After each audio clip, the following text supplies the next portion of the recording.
of their forces is bigger than ours, but still I hope that we can make it, but much depends, very much depends, upon where the battle is. Israel attacked first. A surprise Israeli airstrike wiped out the Egyptian and Syrian air forces. With the skies free, Israel defeated the Arab armies. When Jordan ignored Israel's warning and joined Egypt and Syria by shelling Jerusalem, the Israeli army conquered Jerusalem's old city and Jordan's West Bank, all in just 6 days. With victory came territory. Initially, Israel's ruling politicians regarded these gains as temporary, but they hurried to annex Jerusalem, defying international law in the process. By conquering the West Bank, Gaza, Sinai and the Golan Heights, Israel tripled in size. Well, what are going to be the next steps? Who's going to telephone who in order to secure a long-term solution for the Middle East problem? I think that we can wait for a call. I don't see anything wrong with the present situation. I don't know why should we approach anyone about anything. As far as I'm concerned, we are just happy as it is now. And if the others are happy, so that's it. But the others aren't going to be happy, really, are they? Let them ring us up.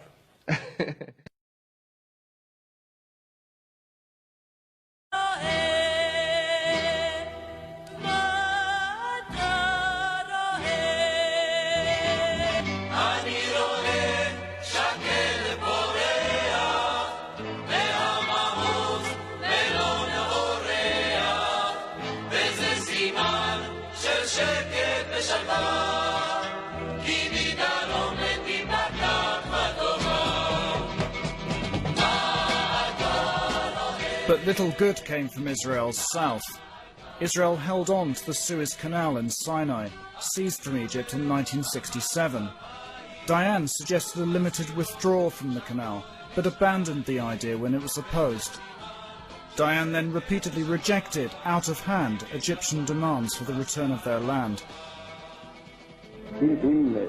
משום מה ההנהגה החדשה במצרים החליט לחדש את המלחמה, אני על כל פנים לא הייתי רוצה להיות בצד השני של התעלה.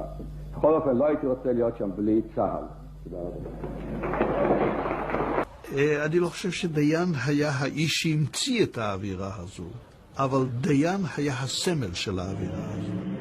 Syria joined Egypt in demanding the return of its territory in the Golan Heights. Diane failed to understand the seriousness of the military threat Egypt and Syria posed.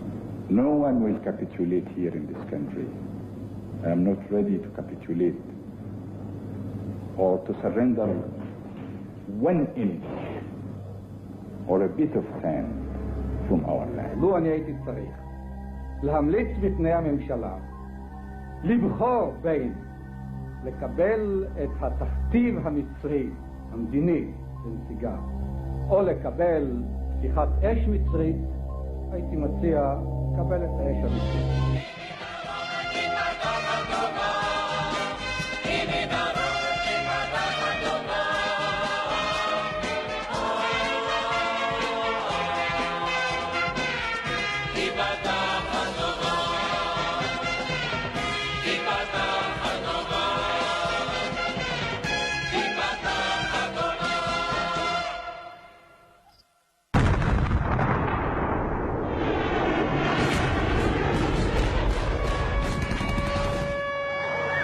On the 6th of October 1973, Yom Kippur, Egypt and Syria launched a massive attack.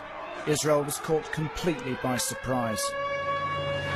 Egypt succeeded in crossing the Suez Canal and destroyed almost all of the Israeli bunkers, a huge psychological blow. The fighting in the north against Syria was equally tough. Amidst chaos on the battlefield, Israel suffered more than 1,000 casualties in the first 2 days. The myth of the invincibility of the Israeli army was shattered. המלחמה הזאת קשה, התנגשויות חריפות ומרירות, שריון ואוויר.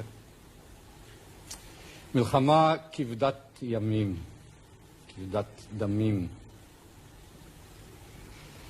במלחמת ששת הימים נמסרו ההודעות למשפחות לאחר המלחמה.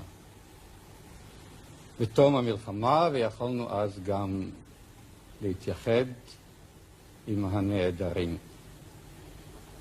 עכשיו אנחנו בעיצומה של המלחמה, ואיננו יכולים לתת את הביטוי הציבורי עכשיו לאבל הכבד על החללים. אנחנו צריכים עכשיו להמשיך וללחום בחירוף נפש, בגבורה ובאמונה, כעם שיודע שנלחם על חייו, ואנחנו נלחמים על חיינו.